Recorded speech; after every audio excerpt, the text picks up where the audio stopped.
Desde la Universidad Torcuato Di Tella, acá en Buenos Aires, vamos a hablar con el senador Juan Manuel Abal Medina en el contexto del Congreso de la Sociedad Argentina de Análisis Político. Le vamos a consultar qué piensa de Venezuela, lo que está pasando también en Brasil, el llamado también lluvia de inversiones y qué es lo que tiene que hacer el gobierno nacional para atraer estas inversiones extranjeras a la Argentina. Hablaremos de reforma impositiva. También hablaremos de lo que está pasando en el gobierno nacional en materia de política internacional y de judicialización de la política internacional, un fenómeno nuevo dentro de la política argentina. Finalmente, algunas preguntas vamos a hacer en torno de la campaña electoral de Randazzo. Actualmente el senador Juan Manuel Abal Medina participa de la campaña de Randazzo por la candidatura de senador en la provincia de Buenos Aires, compitiendo con Cristina Fernández de Kirchner. Vamos a consultar al senador cómo vive la campaña en Buenos Aires. Quédate ahí en Conclusión Internacional, ahora desde Buenos Aires. Estamos acá en el Congreso de la Sociedad Argentina de Análisis Políticos, en este caso con el senador del Partido Justicialista, senador por la provincia de Buenos Aires, Juan Manuel Abal Medina. Juan Manuel, muchísimas gracias por prestarte. Queríamos hablar primero que nada de la situación de Brasil. ¿Cómo ves la política de Brasil? Y muy probablemente exista un veto electoral al presidente Lula para no participar, obviamente, en el año 2018 de las elecciones presidenciales. ¿Cómo lo ves? Sí, la situación general de la democracia en toda nuestra región está pasando por un momento muy negativo. Yo hoy, justamente en la charla que tuvimos, la última conferencia que participé, analizaba esta situación y decía que basta comparar lo que era la democracia en Latinoamérica en la década pasada, ¿no? A fin de la década pasada, cuando vimos una democracia pujante, en cada uno de los países peleando por la ampliación de derechos, por más igualdad, mostrándole al mundo un camino distinto al neoliberalismo, un conjunto de gobiernos que más allá de las diferencias, más allá de los matices, expresaban esta voluntad de cambio. Hoy, años después, lo que vemos es un panorama en gran medida desolador. Lo que ocurrió en Brasil, a partir del golpe de Estado que destituyó a la presidenta Dilma Rousseff. Este presidente ahí está viendo todos los días si puede continuar o no de acuerdo a cómo le va en el Parlamento por las nuevas denuncias que tiene, cada vez más fuertes para su propia continuidad. Lo que está ocurriendo en el caso venezolano, los dramáticos hechos de último momento que se vienen viviendo y se van llevando con la cantidad de muertos, presos políticos que estamos viendo, digamos, sin duda estamos viendo un momento muy difícil de la democracia en nuestra región, que también uno puede asociar con otros problemas de la democracia, ¿no? También hace 10 años en Estados Unidos veíamos un presidente como Obama, que simbólicamente al menos representaba una idea de cambio, terminar con viejas cuestiones como era el profundo racismo que había en esa sociedad, y vemos un presidente como Trump. Los problemas que tiene la democracia en Europa, esa apuesta por construir una unidad regional a partir de un acuerdo democrático. Y tienes el Brexit. Y está ocurriendo el Brexit, está ocurriendo la novedad de un Macron en Francia, la caída de los gobiernos en Italia, el empantanamiento que tienen los gobiernos en España. Creo que estamos viviendo un momento muy malo para la democracia a escala global y particularmente malo para la democracia en nuestra región, ¿no? Porque mencionaste ahí vos sumás el caso de México, donde todos los días vemos nuevos números de muertos, desapariciones terribles, también, ¿no? desapariciones, estudiantes, docentes, periodistas permanentemente. Estamos viendo un proceso muy malo en la región que en términos positivos, como algo novedoso, yo lo único que rescataría es el acuerdo de paz en Colombia, que creo que es central y muy importante, pero en el resto de los países la verdad que la situación es muy complicada. Mencionaste el caso de Venezuela y también sos un especialista en sistemas electorales. Actualmente la oposición realizó un plebiscito en el cual no participó el Congreso, el oficialismo, en este caso el gobierno de Maduro, y a su vez el gobierno de Maduro realizó un proceso constituyente donde no participa la oposición. ¿Qué reflexión haces de esta falta de participación y de este consenso mínimo de, por lo menos, que oficialismo y oposición venezolano participen en el proceso electoral? Una situación gravísima, obviamente con el trasfondo de la situación de violencia política que se está viviendo, una violencia que está llevando a todos los días nuevos números de muertos, presos políticos, una situación muy difícil en la cual obviamente la principal responsabilidad tiene el Estado, porque nunca es lo mismo la violencia que aplica el Estado que lo que hacen los individuos, pero que en general creo yo nos tiene que llevar a todos los políticos a ser muy prudentes con estas cuestiones, ¿no? Porque acá muchas veces vemos como el gobierno de una manera bastante insensata lo utiliza como bandera electoral, no discuten. El gobierno de Argentina. El gobierno argentino, permanentemente si Venezuela, si queremos Venezuela, si no se con Venezuela, se usa como una cuestión electoral cuando es un hecho muy complicado en el cual todos tenemos que estar apostando porque el diálogo, por la salida democrática, por impedir que continúe este sendero que es muy peligroso para la misma vida de los pueblos venezolanos, ¿no? El gobierno eligió autodenominarse Cambiemos. ¿Qué crees que cambió con ellos? Yo creo que el gobierno, la idea de Cambiemos fue a partir de un conjunto de promesas, ¿no? Una idea de un marketing electoral en la cual nos proponían la pobreza cero, nos proponían unidos argentinos, un conjunto de consignas que ninguna de ellas la han llevado a la realidad. A casi 2 años de gobierno, 18 meses de gobierno, y los argentinos estamos viendo como los problemas que ya existían y que nosotros no lo negamos, que había el 10 de diciembre de 2015 cuando ellos asumen, todos se han incrementado.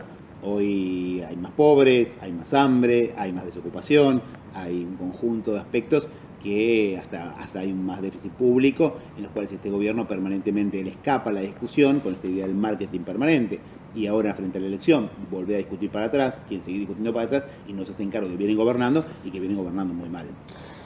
Te paso a otro lado. Salario del Parlasur, Milagro Salas, dólar futuro, posiblemente deuda en cualquier momento. Todo pasa, toda la economía y política internacional termina pasando por un escritorio de un juez. Se judicializa la cuestión política y la cuestión política internacional y económica internacional. ¿Por qué? Es un proceso muy grave que obviamente en buena medida tiene que ver con la incapacidad de la política de hacerse cargo de los temas, al no querer tomar definiciones, nadie quiere pagar costos, nadie quiere afrontar los temas en sí mismo, los vamos dejando de lado y que lo resuelva otro. Y finalmente termina siendo la justicia la que puede decidir, por ejemplo, no si mi provincia de Buenos Aires recupera los puntos de coparticipación, si los del Parlasur cobran o no un salario.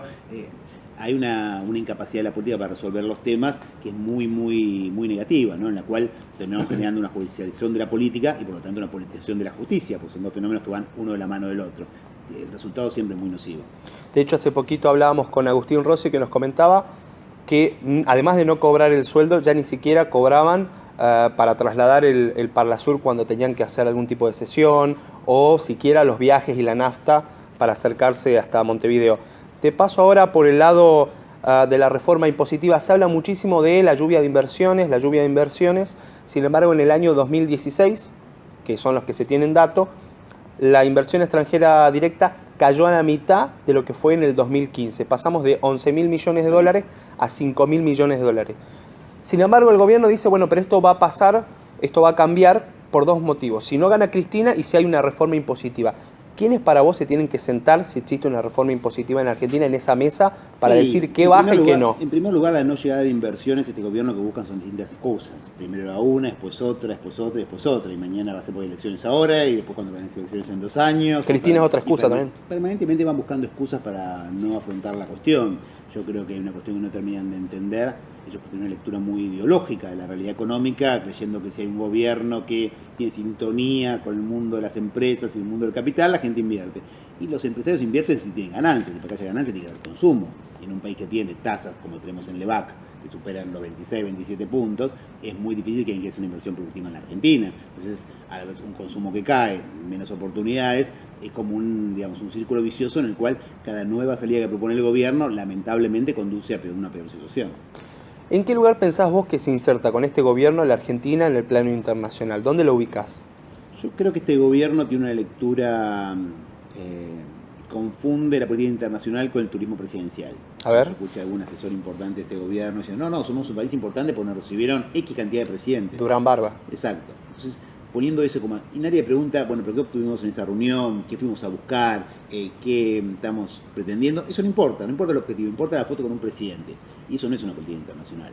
Yo creo que en el plano internacional este gobierno tenía una apuesta muy fuerte por querer que llegaba a gobernar la Argentina en un momento en que se abría al mundo, que venía el acuerdo con Estados Unidos, el Transpacífico, apostó fuertemente eso y la misma realidad se lo cerró, no porque ellos no querían, sino porque los propios Estados Unidos dijeron que no querían. Y no terminan de entender cómo moverse en este mundo. La verdad que uno, cuando charla, cuando discute con ellos, no termina de entender cuál es su lugar. Fuiste jefe de gabinete. ¿A dónde debería moverse la Argentina en caso de que exista un gobierno de tu signo político en el año 2019? Yo creo que más allá de todas las dificultades, más allá de todas las complicaciones que tiene, la apuesta regional para nosotros no es simplemente una elección, es una necesidad. Si queremos que podemos ser autosuficientes con 40 millones de habitantes o abrirnos al mundo con 40 millones de habitantes, los dos casos son malos. La apuesta que venimos haciendo desde prácticamente la casi única política de Estado que hay en la Argentina, junto con Malvinas, que es el tema de la integración regional con el Mercosur. Me parece que hay que profundizarla, más allá de los problemas que haya, y acentuarla más que nunca. Malvinas, ¿por qué Malvinas? Porque Malvinas también, porque Malvinas está funcionando como, ha logrado hacer una política de Estado. Este gobierno ha tomado algunas decisiones bastante contraproducentes y volvió para atrás, pero digamos, el consenso que hay sobre la necesidad de recuperar las Islas Malvinas sí es una política de Estado en la Argentina. Para terminar con la entrevista, salimos del plano internacional y te consulto cómo estás viviendo la campaña. Integrás el equipo de Randazzo en la provincia de Buenos Aires, ¿cómo la están llevando?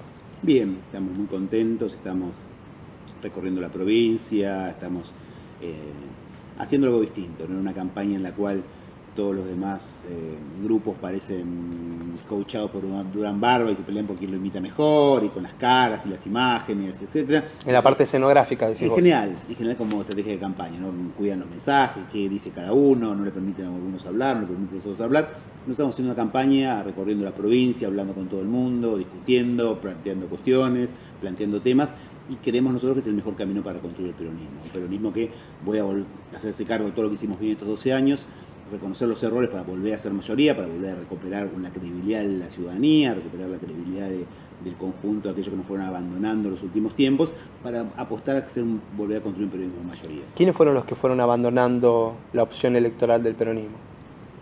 Y muchos sectores. El ejemplo más claro, en la provincia de Buenos Aires, año 2011, sacamos el 56% de los votos. 2 años después no llegamos al 34%. Después perdimos por primera vez en 30 años el gobierno de la provincia de Buenos Aires.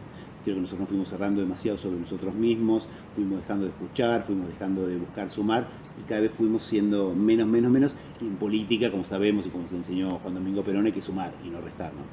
Manejás los números de la matemática política electoral. Las consultoras obviamente mencionan que Cristina viene primero como senadora nacional y después hay muchísimas dudas en torno de si es Cambiemos o es Massa. ¿Cuál es la apuesta de Randazzo ahí? ¿Para quién trabaja cada encuestador, no? Vos decís que está sesgado. No, sí, está bien, pero es parte de lo que uno sabe, cómo funcionan este tipo de cosas antes de la elección.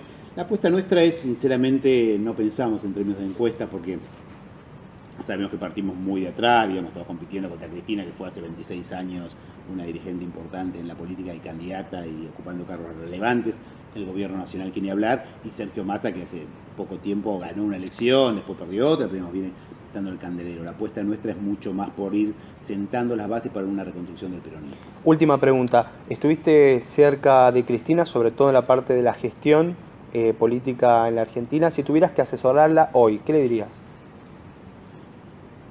En términos electorales, creo que ella eligió una apuesta que es justamente volver con un grupo muy convencido.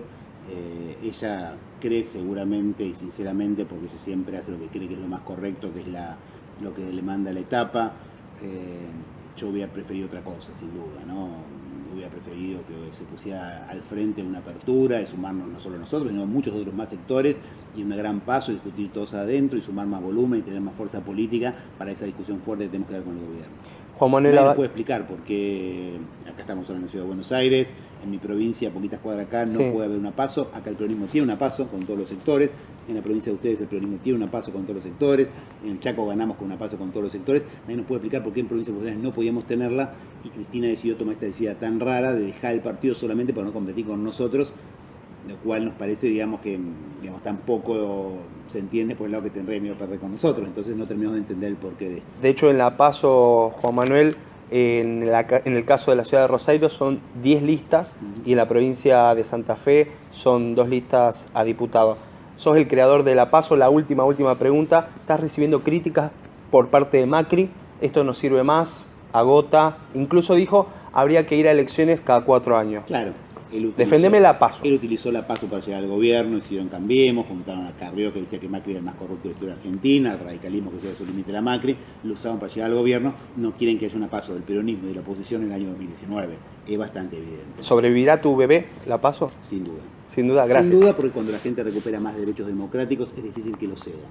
Es verdad, se pueden discutir muchas cosas, cambiar alguna cuestión, pero la PASO en sí misma me parece que al recuperar el poder de los ciudadanos es valorable.